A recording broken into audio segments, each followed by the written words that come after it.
This is week 1 challenge of Playful Interaction, LEDs, and this week I've built a flashing arrow using a chase sequence on the lights. So I've rebuilt all of my circuits inside Tinkercad as it gives me a good space to recreate exactly what I did in a clear way. And you can also see all of the code on the right hand side. For this project I have used 3 LED lights. They're connected to pins 11, 10 and 9. Essentially, the code for this is triggering each light to flash for just under half a second in a series of 3. When the third light flashes, it will tell the first light turn off, and then they all turn off, and this essentially creates the chase sequence, and it will just loop that continuously. So to see it in action, here is the flashing LED arrow pointing you directly towards the Glasgow Wonka experience. Challenge 2 was buttons, so for this challenge I've created a traffic light. Here it is inside Tinkercad. This challenge is using 3 LEDs which are connected to pins 12, 11 and 10, and then we also have a button connected to pin 2. The way this works, in the button's unpressed state, the light is going to hold on the green light. When the button is pressed, it will trigger the sequence, which you can see on the right there. Definitely not the most efficient way of doing it, but it does work. So basically, when the button is pressed,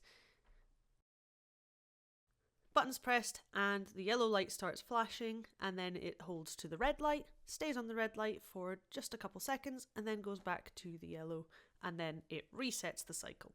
And that's the traffic light.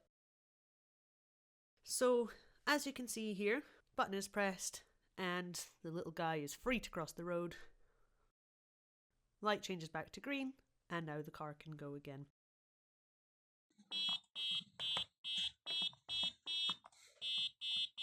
Challenge 3 was buzzers and potentiometers, with the mini challenge being about making a strange instrument. So here is my little keyboard. So here it is inside Tinkercad, which is especially helpful because this one was pretty complicated. There's a lot of wires and they're all contained inside the little box. So this uses 5 buttons, a potentiometer and the buzzer. Each button programmed to a specific frequency in an ascending scale. The potentiometer is controlling the volume. Unfortunately, it doesn't work exactly as I imagined. It, for some reason, just sort of goes off and on rather than controlling an actual specific volume, but I mean, it sort of works.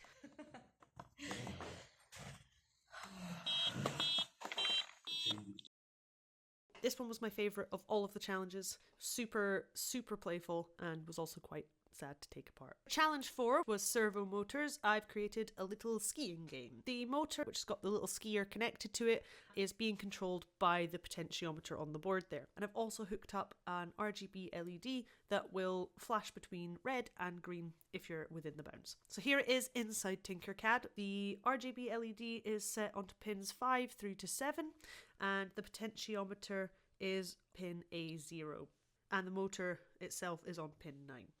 When you use the potentiometer to control your little skiing person, if you go too far either way, the light is going to turn red and let you know that you have essentially lost your balance. The way this works is just using an if-else statement, and it's reading the value of the potentiometer to let you know that if you've gone too far either way, you are fallen over. Here it is in action. This one was really good fun to make. It was quite complicated, but I think it worked out really well. Challenge 5 was LCD screens. For this challenge, I've made a little reaction timer game. So this little game is using the LCD screen itself, a button, the potentiometer, and also an RGB LED. The way this works is a message comes up on the screen telling you to press the button. You press the button, and then it tells you how long it took you to press the button. The light correlates with whether the screen is in a state of telling you to press the button or having pressed the button. So when it tells you your reaction time, it's going to be red, and when it tells you to press the button, it will be blue or green inside Tinkercad. So basically, when the light turns blue, press the button. The potentiometer just controls the contrast of the screen. Did forget to display that inside the video, but that's what it does. So this is the code that is essentially running that game there, and here is in action. One thing I did notice inside Tinkercad is that when I set it up the same way, it didn't like the way that the screen had been set up because the voltage going to it was too high, so I did have to add in one resistor in order to make that work properly.